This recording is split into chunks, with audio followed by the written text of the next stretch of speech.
Kawawang Meiko, ito na talaga ang huling sinapit niya.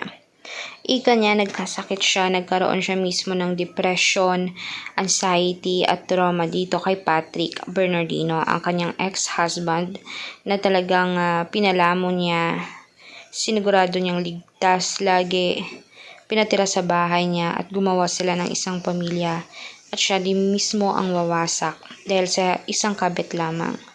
Ganyan din naman hindi siya kagwapuhan pero nagawang manloko. Na kay Meiko na ang lahat.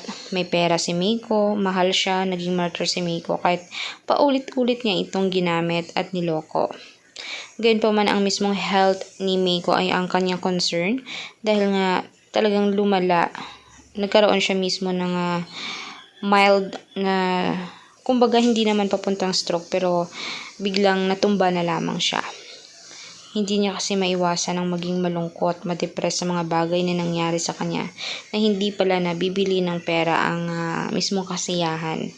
Akala niya nung may pera siya, marami siyang pera, gagawa na niya ang lahat ng mga gusto niya, magiging masaya na siya at magiging kumpleto na talaga ang nakatakdang tadhana sa kanya.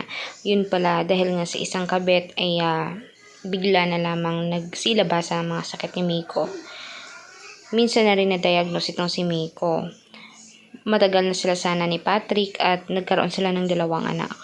Dito na rin nanggigigil si Idol Raffy Tulfo dahil nga sa mga babaeng niloloko lamang ng kanilang mga asawa.